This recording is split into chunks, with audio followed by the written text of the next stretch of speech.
Alrighty, guys, I'm Morthadon, bringing you Promise Neverland episode 7.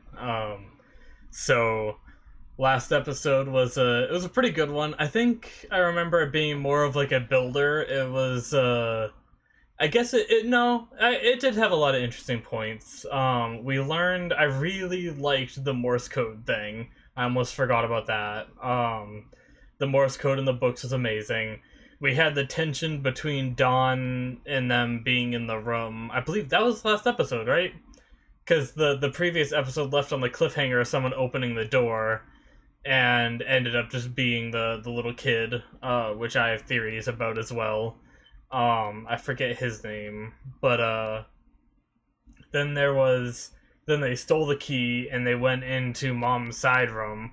They found all like the little toys and everything, that are like her trophies, essentially, is what I called them, from all the kids that were taken and eaten.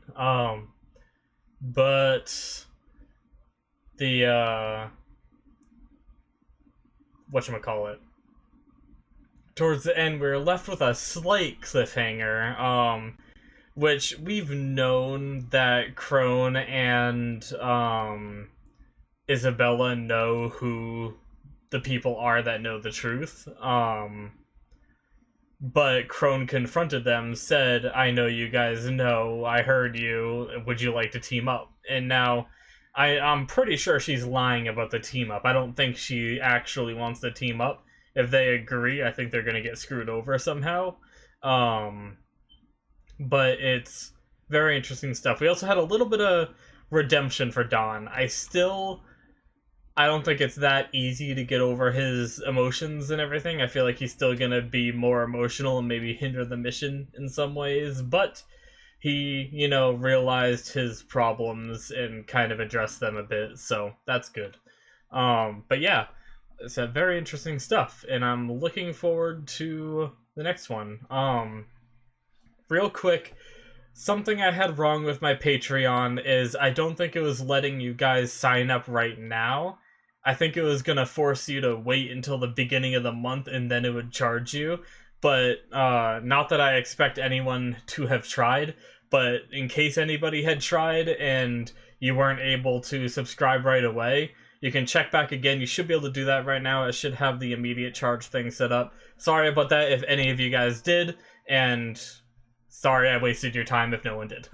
But anyway, let's get into the episode. That's all I want to talk about real fast. So yeah, let's get it started. Bring this green thing up on my screen. So real quick, guys, like usual, you're going to go down to the description. You're going to click that Vimeo link. You're going to go watch the reaction. And if you enjoyed it and you want to hear my theories and what I thought about the episode and more in-depth conversation about it, then you can come back to the YouTube video afterwards and listen to all of that, where I just ramble on and say a lot. But yeah, so go ahead and go down and click that Vimeo link right now, guys. Alright, guys, so that is the end of episode 7. That was good. My friend mentioned that it was a cliffhanger, and I don't really see that as a cliffhanger much. Like, there is left out information that we need to find out, but I don't see that too much of a cliffhanger. My friend freaked out about it, which is interesting. But yeah, so that episode was very good. I enjoyed it, every bit of it. Krone is a crazy person, and I love how animated she is, and like I love how they wrote her, like with all of her movements and everything. Like sometimes I think the faces are a little over the top, but she's awesome. I like her as a villain, I guess. But I want to talk about the outside, because if Krone was telling the truth, which there's still no guarantee because she still seems to not know everything, but she claims there's humans that have been to headquarters.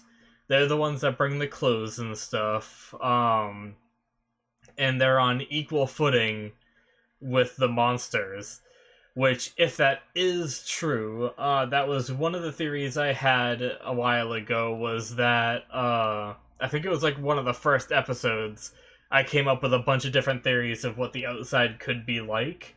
Um, One of them being that these farms are like allocated space for the monsters. Like, kind of like what Krone said, living like equally with humans, the monsters have their own share of the land to ensure the monsters race survives and the humans survive. They gave them this plot, like this place, and they're able to, have their farms where they raise humans to eat. And it's interesting. It's crazy how sophisticated the monsters are. If they are the ones that designed like the chips that go in the chest that stop your heart and everything, like you'd think monsters like that would be monsters, like, non-thinking beasts, but we did see them intellectually like having conversation, and we also saw them at the dinner table. I think that was a dinner table, at a table once, like all sitting around it having like a civil chat. So they're definitely like, they're monsters, but they're civilized in a way. It's just their food source is us humans, which obviously makes them seem evil, but you gotta do what you gotta do to survive. Humans might be the only thing they can eat. Now, humans could just be a delicacy and they enjoy eating it, and they could eat, cow, pig, other stuff, but who knows? Maybe they need to eat human to survive, so they're not as evil as it sounds, which is weird to say, because eating people, obviously, like, killing and eating another, like, intellectual creature, there's weird boundaries where, like, we kill cows and pigs, so how does that make them different than us? But then also cows and pigs don't have, like, they don't speak, I'm pretty sure they don't think. I don't think, like, animals have thought processes in their heads, like we do. Um, so, like, there is, like, this fine line that is crossed where, like, you could see them as evil, or you could see them as doing what it takes to survive, but it's very interesting stuff. I'm wondering how accurate Krone's info is. Like, I don't know if we should be taking that as is, like, they're gonna get outside and it's just gonna be, like, humans living normal lives, and then the monsters living their lives, however it works. I don't know if they're sectioned off, like, maybe, we don't even know where this show is based, so, like, we know it's an anime, but that doesn't mean it's based in Japan. There's been other animes that have been based in other locations, so, but, like, if it is Japan, it could be, like, half of Japan cut in half. One side's the monsters, one side's the humans. They don't cross lines, and they do what they want in their own sectors. Or Krone was lying, doesn't really know, kind of made it up, just to give them some info, and it could just be a whole world ruled by monsters, and, barely any humans on the outside. But I guess in a way that does fit with how the Morse code got into the books, is because there's still people on the outside, making books, making, all that, and there's someone who knows about the farms and doesn't think it's right and is trying to, like, fight against it. So it does kind of coincide with that, which is interesting. But moving on to what else happened in the episodes, so they're moving up their timetable a bit because of Krone, and so they're gonna try to escape sooner, which is interesting, because I want them to escape, because I want to see what's on the outside before the end of the series. I'm gonna be kind of sad if it's something where I gotta wait for season 2, because yes, I could go read the manga, but then that spoils the anime for me if it ever gets a season 2. And that's one bad thing about watching anime, is sometimes it's just like an advertisement for the manga, and they never do a season 2. But sometimes they do season 2s, like, way later. Like, what was it? I guess the best example that comes to my mind is, like, Ao no Exorcist. that one of the first, not, I shouldn't say one of the first, but like, if I were to take a handful of animes that I watched from the beginning, it'd be one of those handfuls it'd be in. It was very early on that I watched the first season, which was a decent amount of time ago that I watched, and they came out with a second season recently. So, like, that just goes to show that it can be, like, 5 years or more, and suddenly they'll come out with another season. And if you had read the manga because you decided, oh, they're never going to pick this up, then then you're screwed. You know, you already know what happens, unless of course you're like me and you forget half the shit you read or watch after like a few years anyway. But it still wouldn't be a total surprise. You'd be like, oh yeah, I remember reading that, instead of it being like a total, you know, like I said, total surprise. But anyway, enough about that. I just want to see them get out before the end of the season. But yeah. I want to know what Krone found. What kind of weakness would Ray know about that we wouldn't know about? Or do we know about it and we're just not thinking of it? I'm not sure. I'm trying to think of the things that Ray has told like Norman in the group about Isabella, which isn't much. So it's super interesting. I really want to know. But also, it seems like the move that Mom was making was she wants to get rid of Krone. She originally brought Krone in for help, but it seems like she knows that it seems like she knows Isabella knows that Krone is trying to take her position and now she wants her out. Now, something I just thought of was maybe this could be a red herring, because she showed her the envelope from headquarters and she said this is bye-bye or whatever, but that doesn't mean Krone is leaving. It might be a letter saying like, you know, Ray is the next one we're taking. And she just said like this is bye-bye as a misdirect to us to trick us.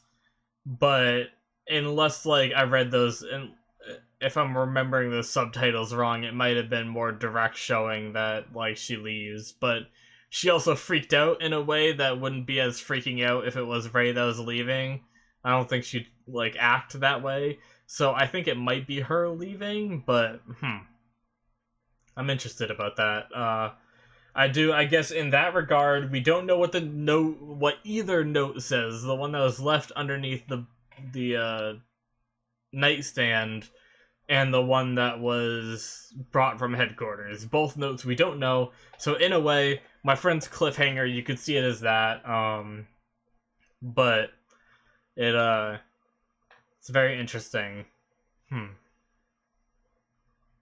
Yeah, I don't know what Mom's Isabella's other weakness could be. But yeah. Good shit though, guys.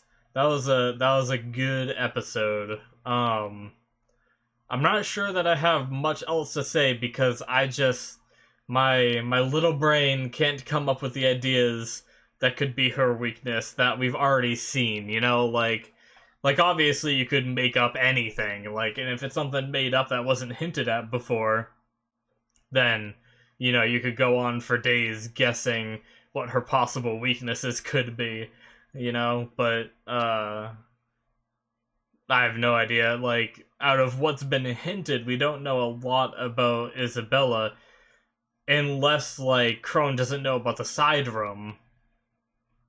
But I don't see how that could be viewed as a weakness. It's more like, I'm sure every farm has one of those side rooms to keep, like, the communication stuff, so I don't see that as a weakness. What else do we know about Isabella that wasn't just told to us by Krone?